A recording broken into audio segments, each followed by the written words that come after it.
Hello, আসসালামু আলাইকুম everyone. হাজির হলাম নতুন আরও একটি আপডেট ব্লগ নিয়ে। আমাদের কিন্তু নতুন আপডেট দেওয়ার কথা ছিল, নতুন মুরগি আনছিলাম, আজকে কিন্তু দিতে চাইছিলাম। তা মুরগি রোগ হয়ে গেছিল গা, বৃষ্টি বৃষ্টি বাদলের দিনে তো বৃষ্টি পড়ছিল, ওদের শরীরে ঠান্ডা লেগে গেছিলো, সেই জন্য জবাই করে ফেলছি। 3টা জবাই করছি, একটা মারা গেছে। এই যে এখানে কিন্তু আসছিল এই সেটআপে সবগুলো, কিন্তু 3টা জব করতে পারছি, আর একটা মারা গেছে। এসে দেখি কি মারা গেছে গা। 3টা জব করতে পারছি, আর একটা মারা গেছে গা। আর কি আপডেট দেব। আর আমাদের ছাগলটাও ভালো আছে আল্লাহর রহমতে, এখন সুস্থ সবল। যখনই আঙ্গুল দেব ওর মুখের সামনে আনবো, আঙ্গুল ওর গালের ভিতরে নিয়ে যায়। এই দেখতে পাইতেছেন, আঙ্গুল কিন্তু গালের ভিতরে নিয়ে যায়, দুষ্টু। আরেকটা ছাগল আনবো, ছেলে ছাগল আরেকটা আনবো, শীঘ্রই আনবো। আর আমাদের গরু কিন্তু বিক্রি হয়ে গেছে গা কোরবানিতে। 2টা গরু কিনবো, 1 সপ্তাহ পরে 2টা গরু আনবো এখানে।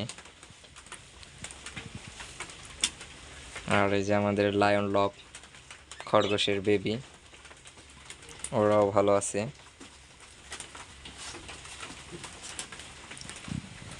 আর এখানে কিন্তু এটা কিন্তু নতুন ছেলে খরগোশ। বাইরে প্রচুর পরিমাণে বৃষ্টির ফোঁটা পড়তেছে আস্তে আস্তে। আর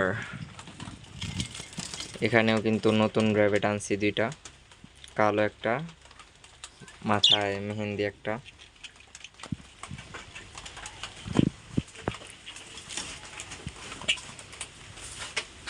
আর লায়ন হেড খরগোশ কিন্তু এখানে রাখছি, ওইদিকে প্রচুর পরিমাণ গরম, যার কারণে এদিকে দিয়ে দিয়েছি যাতে একটু ঠান্ডা লাগে। এখানে পাশেই জানালা আছে। আর কি আপডেট দিব মুরগি তো জবাই করে ফেলছি।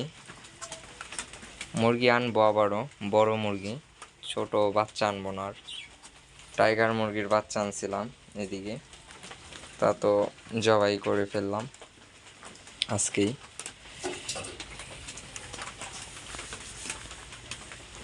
গরুর সাথে আমরা ছাগলটি আনবো, ছেলে ছাগলটা, 2টা গরুর সাথে আনবো।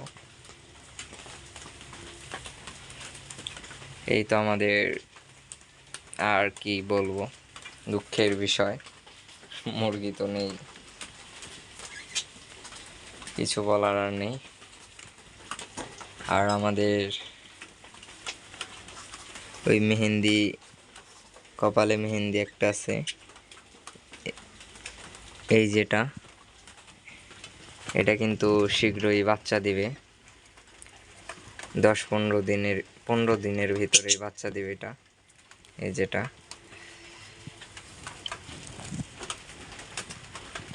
10-15 দিনের ভিতরে বাচ্চা দিবে। আজ এই পর্যন্ত, দেখা হবে নতুন কোনো আপডেট ব্লগ নিয়ে। ভালো থাকবেন, সুস্থ থাকবেন, আল্লাহ হাফেজ।